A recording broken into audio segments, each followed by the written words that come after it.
I just read a little bit from it, but obviously, I wanted you to share or answer questions about, what you do. I share your website and how you work with people and how you inspire them to lead a magical life, and how this is not just a fantasy story, but it's really about how we move with our energy and master that. So, Well, here's the book. I got my copy, my personal copy. yes. I'm actually doing some rewriting of it. So I've gone 2/3 of the way through, and it should be ready in about another week's time. And then I'll put it over to Amazon, and you should be able to get it printed off in the States. Okay, good. Excellent. I can't wait. So I guess what you want to know is, how did the book come to be written, and why is it called Imagica? Other questions like that, I'm sure. Yeah. But yes, as I say on the back cover, it's not just a fantasy story. It's actually part of my life's journey during a period back in 2005 to 2007.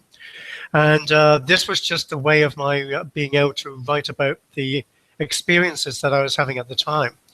And sometimes it makes it more understandable if you put it into story form, rather than trying to tell people about something which seems a bit way out there and they can't relate to it whatsoever. So the fascination with dragons goes back to about 1996 when I met my wife, and we had some adventures together. And during the night time, I would pick up the drum and I'd start drumming and I'd sing her a song. And in the singing, it would just like take her to this place out into the universe where she would meet with a different dragon every night. And we called it the Dragon Seal Riddles, because the dragons were giving us riddles to unravel and to find out things for ourselves. And that's where sort of like that connection got established. And later on, when we moved to this house here, that was back in 2005. One night I just reached over to her and I just wanted to know what it was that she most wanted to have the experience of. And I just found this love for dragons that she had. So it was just like I energetically put my hand into her and pulled up the love for dragons. I don't know if you've seen the film The Matrix. Well, Neil does something similar. He puts his hands energetically into Trinity and he pulls out the bullet.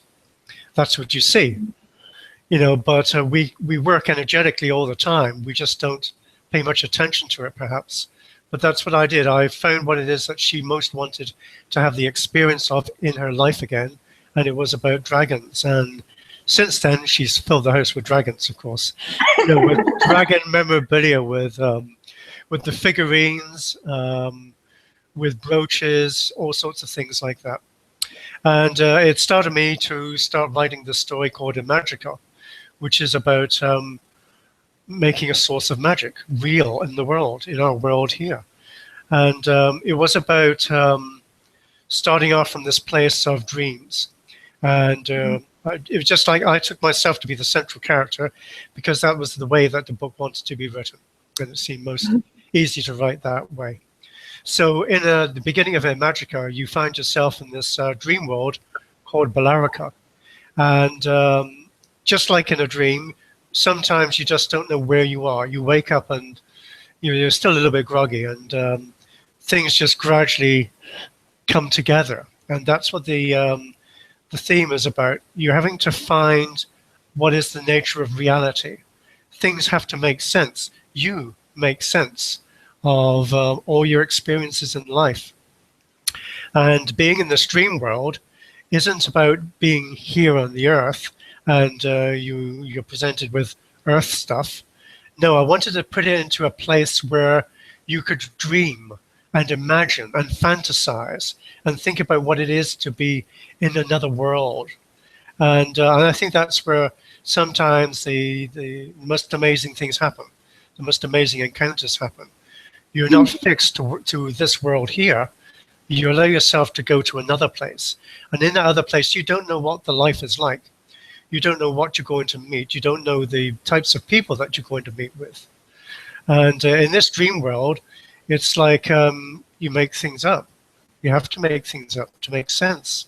And that's where the central character, myself, meets these other versions of himself, which is an old man and a young boy.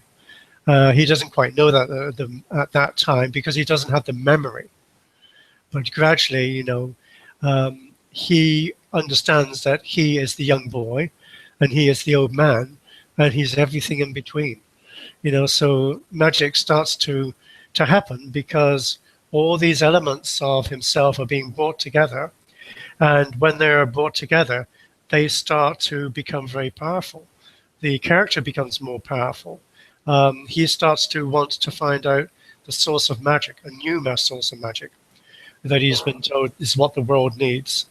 And so to find that, he has to almost like create it himself. And I think that's what we do in the world.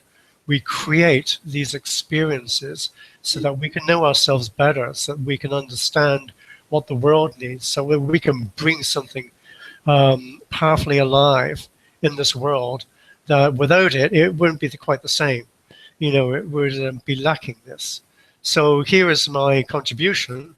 I brought a new source of magic into being, and I put it into book form.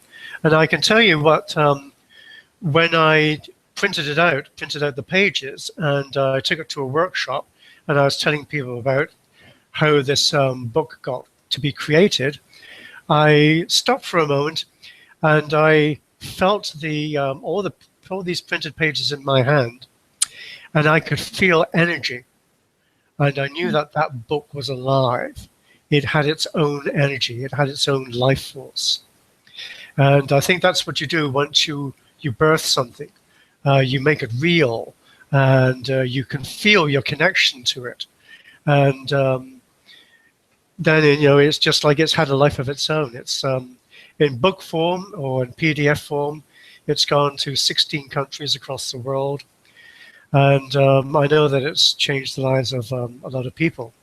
And of course, it also changes the lives of people in our consciousness too. Because once you start to deal with something that's larger than life, it has an impact, although you don't perhaps quite know where it's going to have an impact. It starts to change things in the consciousness. So let's just imagine that we're just we're come together here to understand something about how we connect. We're not just sitting together in this room and listening to me speak and nothing's happening. It's like I'm interacting with you. I'm energetically doing something by talking about this book. And you start to feel that you're part of that world, Imagica, that you're part of the source of the new magic, that Imagica as a book, as a presence, as a life force actually speaks to you without me having to speak to you, because it will have its own things it needs to tell you about how you become powerful, how you create magic. And they're made to ask you, what is your source of magic? Where do you create from? What is most important to you in this world and beyond? So you've heard enough about me speaking, I'm sure. So we should just have people ask you questions about that, because that's a wonderful starter. What is the source of magic? Maybe they can share. I can tell you. Yeah, you can't see me. Yeah. It doesn't matter. I'm talking. Peekaboo. So my source of magic is my inner child wants to play and will never stop playing. So I know that's a powerful source of magic for me, because that's how I create everything. I have to have fun creating it. If I don't have fun, I don't do it. So anyway, that's one of the things, the one little aspect I'm aware of, but there's so many more, of course, there. I just, I know that's stronger. So we can go around and maybe everyone can share or ask you something about that, what it means that, that you run from your own source of magic, or how you be alive with that.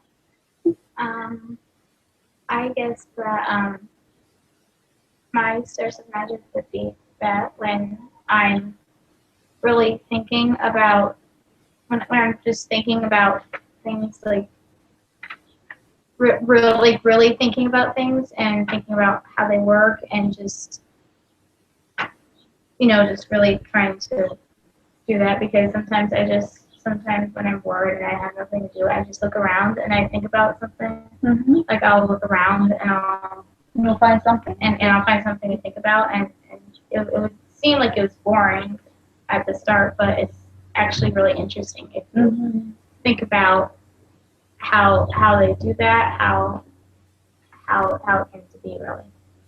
It kind of starts, like you were saying earlier, it starts to speak to you, even if you're looking at the most ordinary thing. It just, you tune into it. Sometimes I would say you become one with it, or there's no separation there, and it starts to make you feel alive and happy and excited. Yeah. I think what makes it fun is, even for me, like with my dragon, with this beauty here. It's not just that it's a nice thing to look at. I've got to approach it like, wow, that's really beautiful. And when I hold it, there's a love for dragons. There's a love for the power that that I know that dragons are. They're a powerful force. They allow you to think about things that you wouldn't even think about. You wouldn't pause to consider. So when you wonder about where does a dragon come from, you've almost like got to enter into the consciousness of the dragon itself and feel what it is to be a dragon, and get the sense of awareness that a dragon is a different being than a human being, but it still can speak with you. If you feel that you've got a relationship with it, then it'll be a real thing, rather than I'm going to make believe it can talk to me. No, you've actually got to feel that you and it, somehow you're on the same level together. You're on the same wavelength. You have the same understanding and a capacity to talk about things and to know things which blow your mind. Let's put it that way. And, I was just going to say, go ahead, Santari. I was going to say, when you have such a relationship, then you feel differently towards that figurine or anything else in your house or in your life. You feel differently to it because your relationship will change how you feel about it. You'll suddenly go, wow, a dragon. Oh my God, a force of nature and of creation. A presence that somehow spans the whole universe and allows me to dream vast and allows me to feel the vibration of the power of the presence of the dragon in my hands. And then you start to go into a completely different space. And you might say that you're making it up, but I'd say if you are making it up, then you've got to make it up glorious and vast and powerful and wonderful. Yeah. Yeah, we're going to look at for our yoga for children, we're going to look at a whole unit of magical creatures. And of course, that's going to include the dragons, the unicorns, the griffins, the fairies, and of course the the mermaids and everything in between. So the mermaid energy showed up for me in Florida, and out of the blue, literally at a farmer's market that I went briefly, one lady, one artist was displaying all these shells of mermaids and sea glass, and I just couldn't leave. I just stayed there and just soaked in this energy of the mermaids. And then later I read how mermaids are all about the flow in the moment and the abundance of joy. And I just smiled, you know. So whatever they represent, these entities, these mythical, magical creatures, I think that by relating to them, if we feel connected to them, children naturally feel connected to them. So that's why I introduced that, or I'm going to look at that unit in yoga, because I find everywhere I went these past few years, out of the blue, children will say, I saw a fairy when I relaxed, or I saw a unicorn, or I flew on top of the, you know, for them it's so natural. Or the dragon came and whispered a song in my ear, and it was a good dragon, it was a loving, you know. The children know that we have been conditioned as adults to think dragons or you know, the bad stuff, but we didn't look at the dragon energy as being something benevolent, something that is actually part of our own higher self. They haven't looked at that, our higher source of wisdom. So when you look at that, then you could really find the other facet of it. So so yeah, that's how I'm relating all this. And I think the whole idea of with Imagica is, you know, when I was reading, I just read, I think last week, maybe a few, one page or like a few sentences, and I read it just very slowly, like when you and I get together and have the audio parts for Imagica. And I just, again, I wanted to tune in and let the energy speak for itself, because that's another thing we're practicing when we're doing this training, is how do we slow down and embody these pieces of knowledge and information we're getting. And it's not just about mentally getting them or reading or doing work with them and going out in the world, and it's about embodying it. So when we're with kids, we are actually emanating that presence everywhere. So that's how we are really changing the world, one child at a time, ourselves first, you know. The legacy of the new. Well, maybe they're changing you. But they're changing us too as well, exactly. I do feel that every time. I do feel it's a constant give and take. And yeah, it's not that, yeah, we go in there and we could forget that they are teaching us. They're teaching us a lot. And yeah. I think the when you're reading, you are having an experience, and I think you've got to somehow connect to what it is that you're reading. Otherwise, if you just read it, it sounds flat. But if you read it and you're feeling the power of what it is that you're reading, then your voice carries that power, and therefore your life is more lively. Your voice is more lively. You know, it allows people to go to that place where they're listening to the sound of your speaking, and they're not perhaps even listening to the words themselves, trying to figure out what the words say, but they're listening to the power of you speaking and allowing that to actually take them on a journey, which I find fascinating. Yes. So we'll go around. Anyone else? You know, you have him here. So whatever you want to ask, it can be anything about magical. You know, Santari is a wonderful coach about that, how to see the magic in life. So it could be a situation or a question you have that maybe you want an answer. I don't know. It might be something related to that. Here you are. So I can think of some as well, but I want them to have a chance to, you know, ask anything.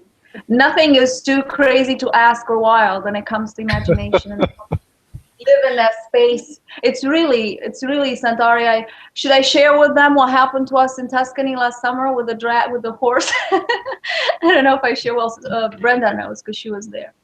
But Santari, we do this retreat, and we did it last summer. We didn't think we'll do it again this summer, but it looks like we are.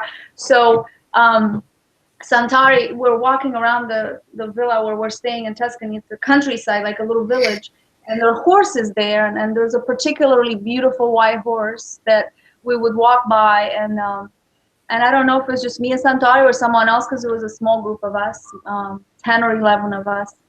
Staying there for a week, and this particular afternoon we're walking and strolling, and and I just feel pulled to go towards Santari and the horse, because he's looking at this horse, and I didn't know he's going to sing to the horse.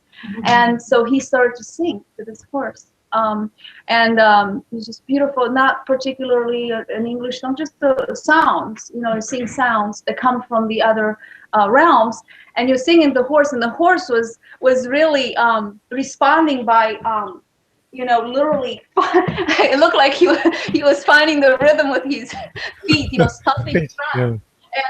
And so here I was almost in a trance. It was very meditative, and I thought, oh, this is beautiful. But that is not all of it.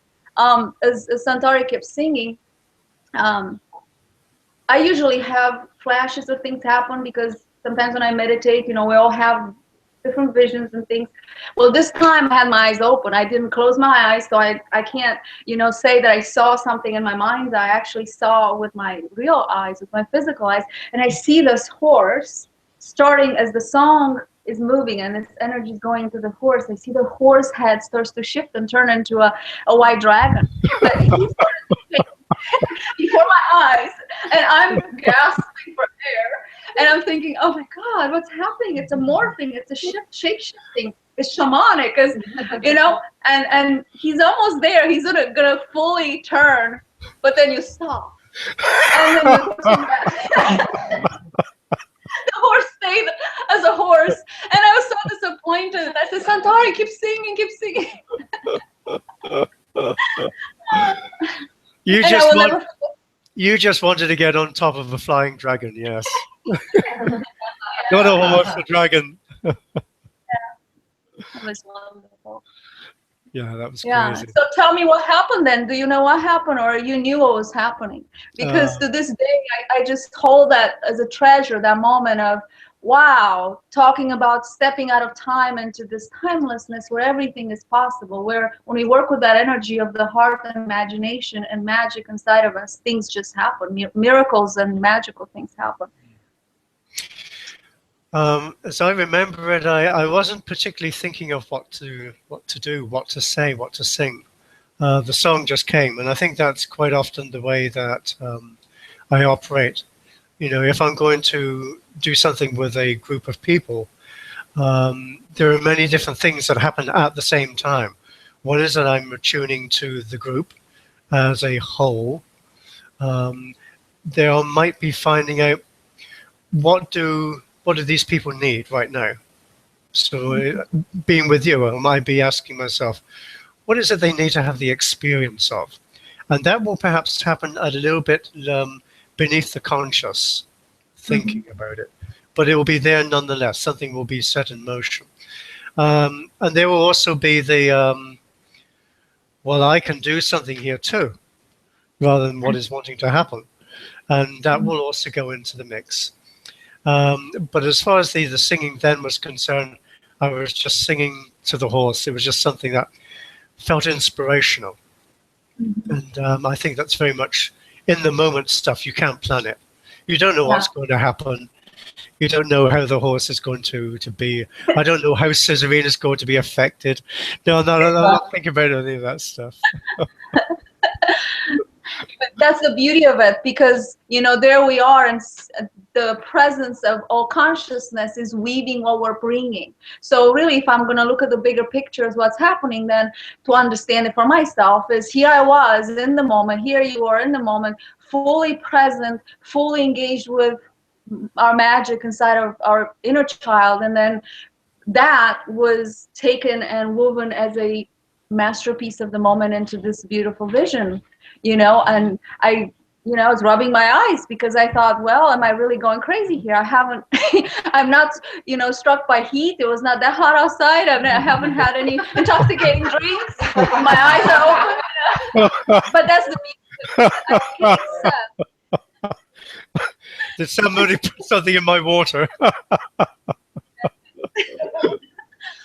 It is. I mean, it is the place too. It's very magical to be there in that particular vortex. So we were in the energy of it. But it's actually, I think it's a combination of everything. And if we open up, they say our rational, logical mind is always going to ask questions, but our heart is gonna accept the beauty and the magic in the moment. So I think they can run together as well, that you can ask questions, but sometimes your questions are going to lead you into a different level of thinking than your rational mind might. You know what I mean? So let's just ask the group, what is it that people would like to have the experience of right now? Right now, what would you all want to experience as a magical thing? Anything. Anyone? Anything. Nothing is too crazy. Would you like to be transported? Close your eyes and he can guide you into a, I don't know, into a spoken journey. Santari does that very well. Or do you want to ask a question? How about, can you do this one? Connection with all it is. Like to feel connected with all it is, in the state of love and peace and joy. Sure, why not? Is that okay? We're gonna be so high today. We're gonna run on that high energy all day. I think that's our natural state, what you just said. We might use different words as well. Some people might say the living intelligence. Some people might say, the cosmic intelligence, the cosmic presence, all of life, all that is. I think you just have your different language for it. But to have the experience that would have you feel connected to everything, I think that's a very easy thing to do. So yes, we'll go for that. All right, ready? All right. So you can have your eyes open, you can have your eyes closed, entirely up to you. And make yourself comfortable, especially if you feel drowsy and want to lie on the floor.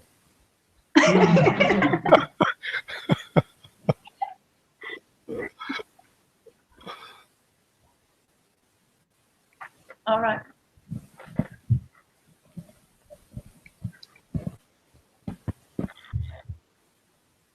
What's this window?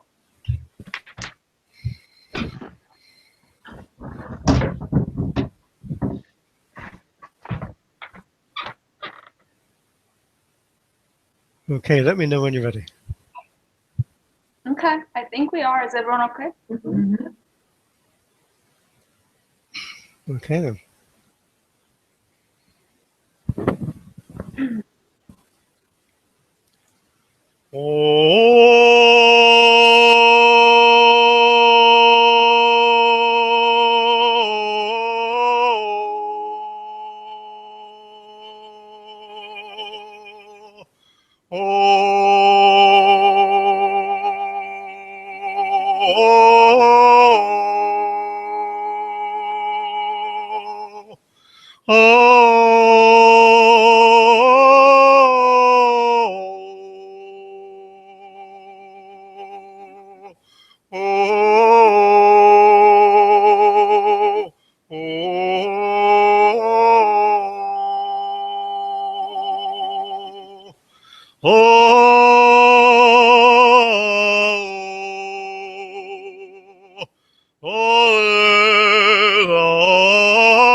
We walk in a world of wonder. We walk in a world that is filled with joy and light and power and voice. And with every note that we sing, with every word that we speak, we can almost see the blossoming of the charged particles of energy. You can see life being born in front of your eyes. Thoughts, ideas, all have a wonderful presence, and we bring them into being because we know that this life is filled with such things. This life, this world, this wonder that we call the living presence of us, the living intelligence that moves through all things. We feel it all the time. It is in everything that we do, in every word that we speak, in every thought that we have.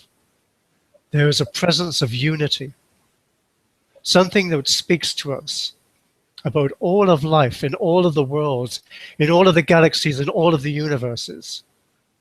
One harmonious note. And we hear that note continually. We know what it is to feel the presence of others far, far away. And yet, they are only just a thought away. We speak with others in other worlds all the time. We hear their thoughts, we hear their ideas, and we tell them about this life that we have here, about what this world is like, about how the people in this world think, and how they be, and how they love, and how they interact together.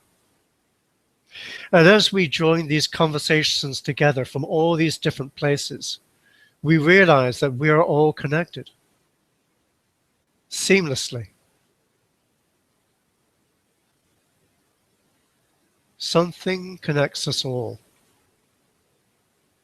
And you might wonder what that would be, but you don't need to think about it because you feel it.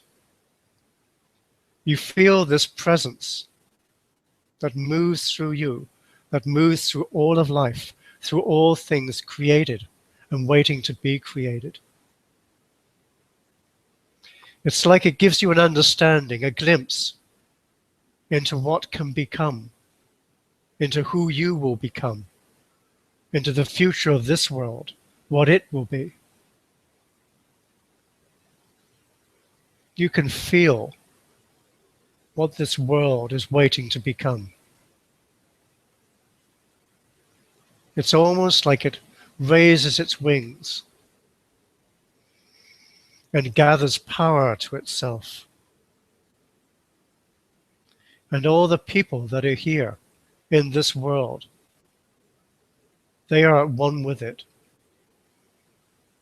It is their love that moves it. And it is its love for its peoples that allows them to grow and to flourish and to do amazing things. We speak of this power and of this presence because it is real. It's imbued in us. It's what we do when we create life, when we give things life. It's a natural thing to bring something into being, to breathe life into it, to see it flourish, and to see it take on life of its own.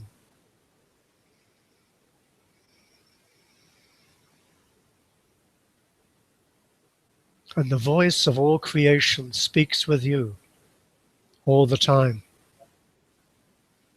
It speaks with you in dreams. It speaks with you in your waking hours. It speaks with you when you daydream. And sometimes you listen and sometimes you don't. But you're always connected. That feeling, that presence is always there, always there.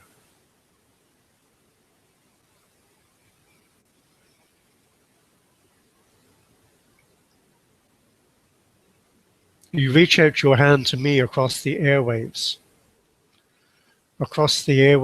into the UK. You see me. You hear my voice. You feel perhaps that you're in this room with me, looking at the dragons, feeling their magic, sensing their joy and excitement. You've come into my room, into my life. And you didn't have to go anywhere at all.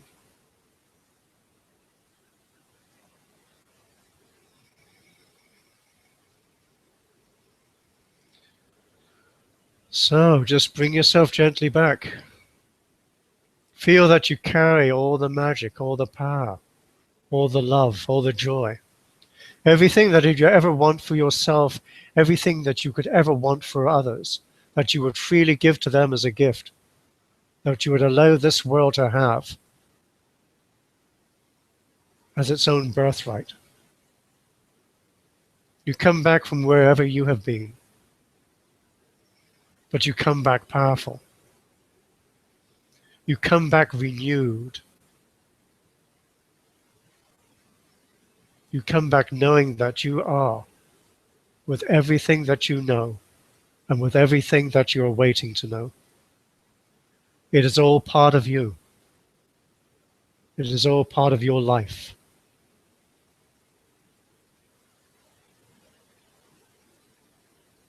It is what we are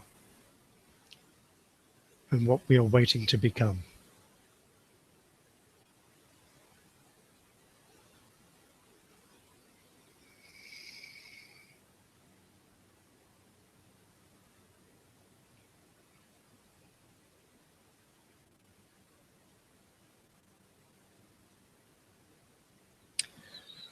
So, Cezarina, are you there? Are you asleep? No, I'm smiling.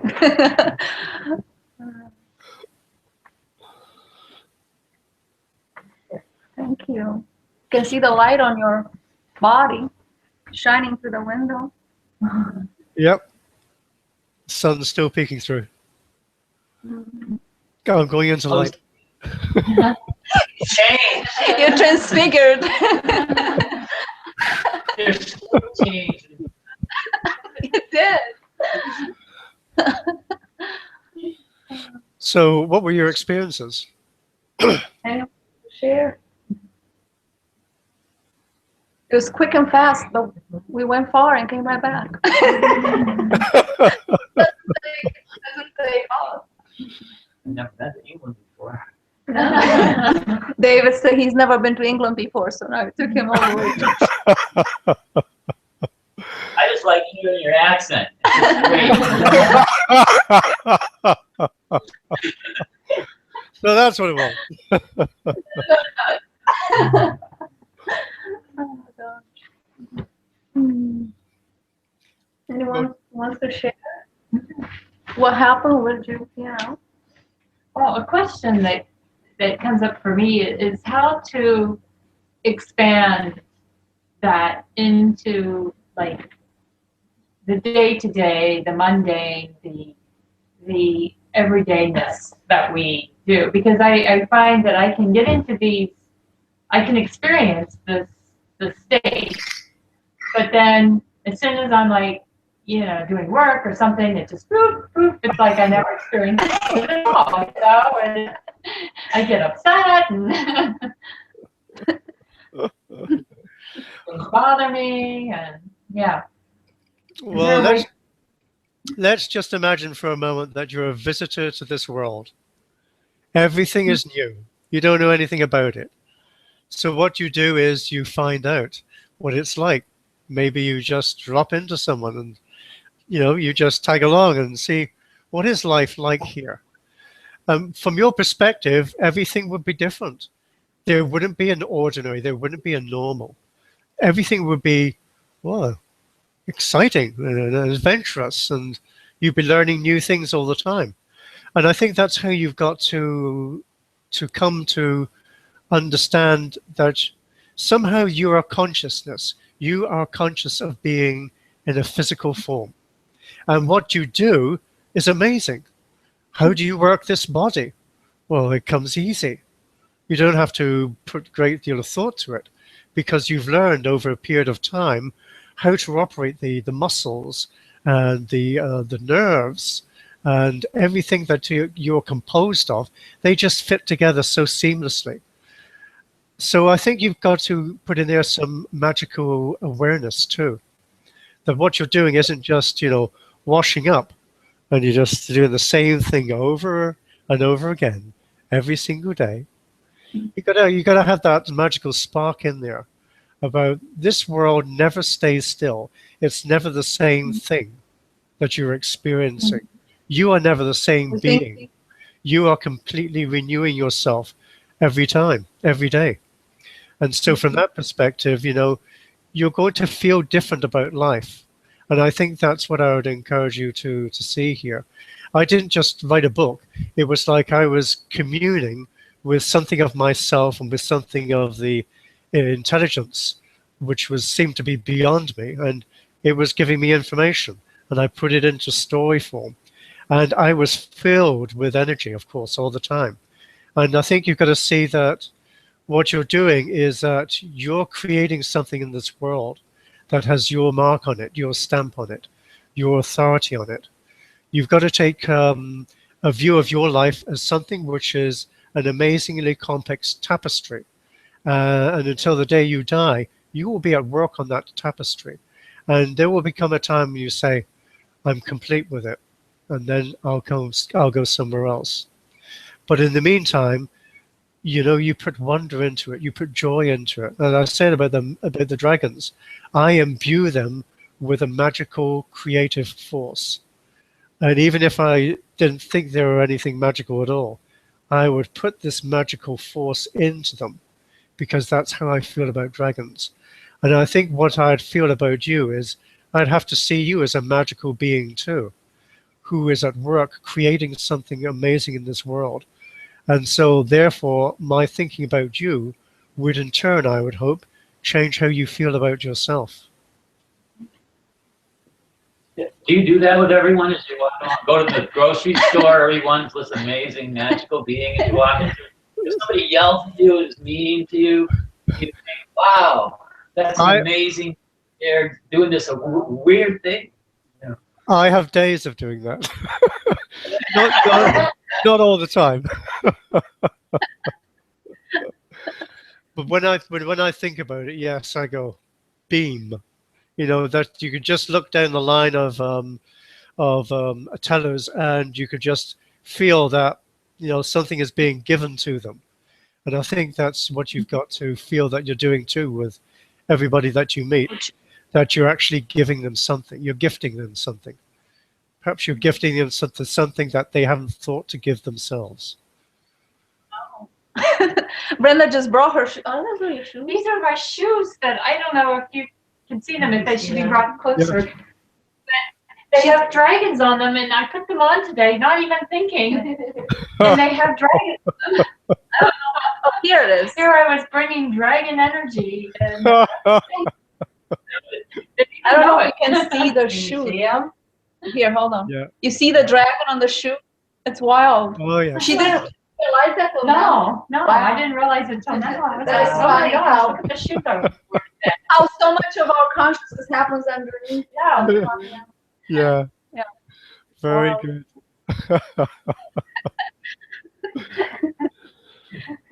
So, did anybody else have anything that they wanted to share about their journey? About how you felt maybe in the journey, or what you brought back, or oh goodness, my feet. At the beginning, when you started singing your voice, it was amazing. Like, it immediately took me to this fast, like I just like immediate fast. That's what I think is very useful with just sound. People don't have to find out what you're speaking and try to understand it. A sound can just take you places, and that's the intention of it. And then the words actually carry a little bit more power, I think, when you're actually directing something. Then but I'm saying about you feel that you're connected to everything, and that somehow that, despite your sometimes unconscious states of awareness. But when you sometimes think about why you're placed here in this world, what you're doing here in this world, it allows you to go to wonder, to go to a place of wonder, to think about something which is far away from the ordinary questions that people would ask you. And you start to wonder yourself, how do things get created in the first place? what puts things into creation for this world? Who gives life? And how do people come into their bodies? Do they come in bit by bit with consciousness, or do they grow consciousness, or somehow does consciousness come to them as a gift? You sort of like wonder sometimes with things like that. And of course you make up your own thoughts that make sense, because if I say something, it might not ring true for you. But if you have an experience of something, then you find a way of interpreting it for yourself, because that's a powerful thing to do.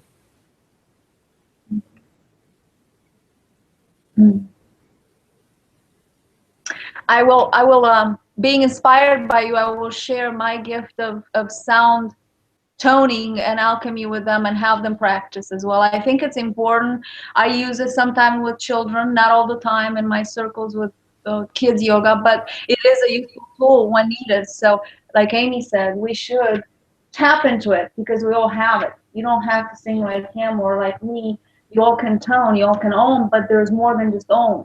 There's all these sounds in between, and they come from your being, and you might cry because they're going to alter you. It's sound alchemy, so it's part of our study with yoga and other therapies. So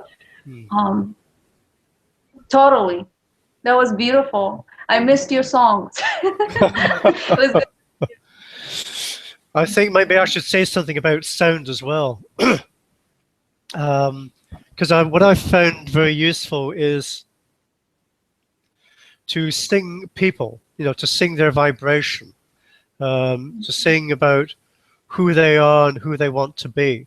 And I think you can put that into sound, because what you're really doing is you're attuning to a person's energy, you're attuning to their greatness, you're attuning to their dreams and what lies for them beyond their dreams.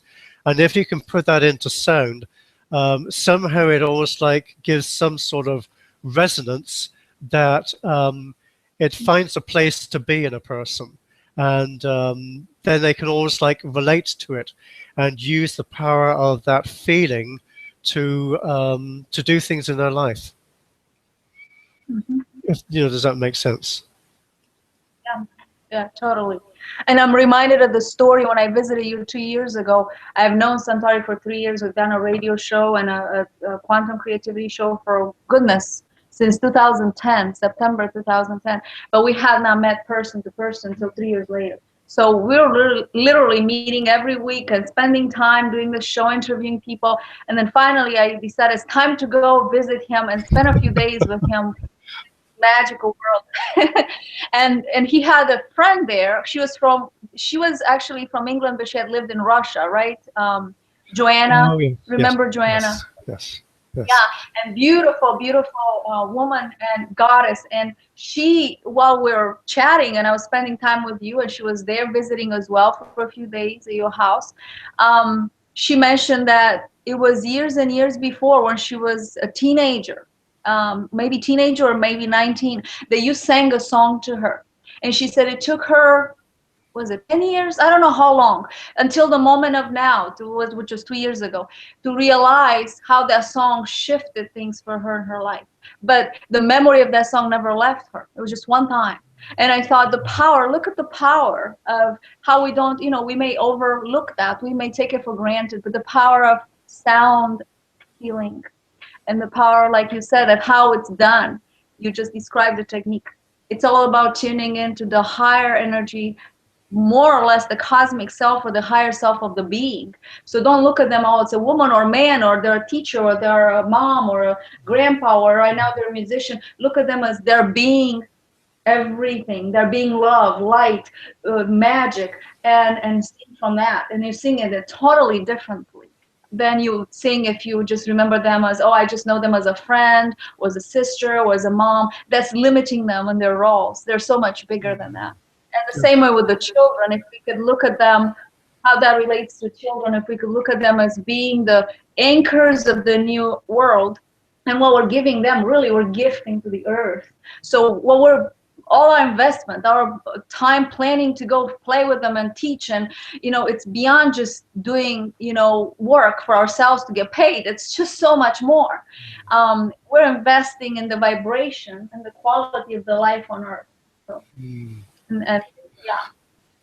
You remind me of a story of when I was in Australia back in 2008, and I went over to lead a workshop, in fact, several workshops, and I met a guy over there, a very big guy, very big man, and he was going to be in one of the workshops, and he just wanted to meet with me, and I looked at him, and I started to sing.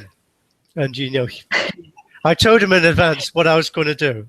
I said I'd give him an experience. And he was great. He wasn't skeptical. He was very open to what was going to happen. And I sang to him, and later, we compared notes, and I told him what I saw. And I said, it started off by I was looking at him, and I imagined that there was a flame of light, which was inside, his chest area. And I said, as I looked at it, the flame became two, and I could describe to him their color and how the flames just moved in the different directions. And then it was just like they started to allow me to take him through a portal. And his recollection of what he experienced was that he listened to the singing, and then he felt he was completely in another space. He could see the surroundings where we were, but he saw that he was going down a passage. And then coming towards him were this group of people, and the leading person had something which he went down on his knees before him, and then he came up and he had this golden necklace, and there's a big disc on the end of it, and he placed it around his head. And the guy said that as soon as he felt this necklet placed around him, he could feel the disc enter in through the front of his chest and then seem to come out the other side, out of his back. And it grew in size until it was like several feet in diameter. And what he said, that was a gift that he was given. And it was just like we talked about my friend Joanna. She heard the song, and that she used it in a way that allowed her to remember something of her own power, even when sometimes she would forget. And that's what that guy said, that he could lean into this disc because it was a feeling of he was being gifted something which he had lost the memory of in this lifetime, but that it had been restored to him. And of course, then it changed him. He became different, he was able to lean back into the power. And I think that's what we have to remember, that when we look at people, when we interact with them, when we talk with them on the phone or through these Skype calls or etc., we're not just dealing with people, we're dealing with energy. We're looking at vibration that's being presented to us, and we're interacting with that vibration, and we're feeling that something is being communicated constantly. Even when we stop this call, something will still continue for each person. But it's a real thing because you feel that you are given an experience. That experience takes you to another place. In that other place, you feel perhaps something is changed within you, or you're giving information that you need to have. Something happens. And because it's your experience, you take it on as your reality. And of course, you might ask questions about what is it that I was given? What is it that I was there to understand? You ask your own questions, because in the act of asking questions, you start to get answers. And in the act of getting answers, you start to feel a difference, a change taking place. Oh, thanks for bringing that up. Sorry, you're turning into light as we're watching you. Yeah. Well, right now, like half your face, this light. You put up your hands and arms. It's amazing to watch. Yeah. I love the light and the. It's 6 p.m. over there. I love the light coming into Yeah, it your comes window. right. So half your face is completely put up. Oh, beautiful. Well, there we go. What you see. Yeah. What a beautiful coaching experience, though, because we talked last week. I gave everyone coaching questions, like samples of powerful questions that, you know, anyone should know or have, not just for children, but for themselves, for people in your lives. And like you said today, you just gave the example. We have to keep asking those questions. And it might be internal, it might be silent, but that's how we're going to find to go deeper into the journey. Yeah, and what's your dream for yourself? You know, what type of world would you love to be a part of? What would you love to shape? You know, it starts with you, and of course, you don't know what's going to happen when you become that powerful being that you know that you really are. You can't just settle with what you see, what you hear other people say about you.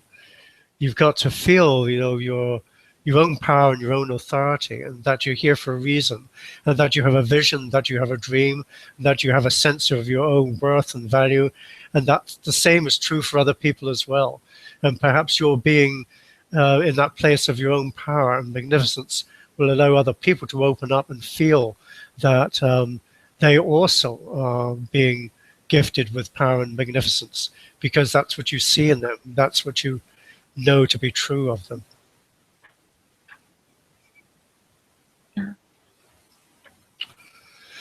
Thank you so much, Santari.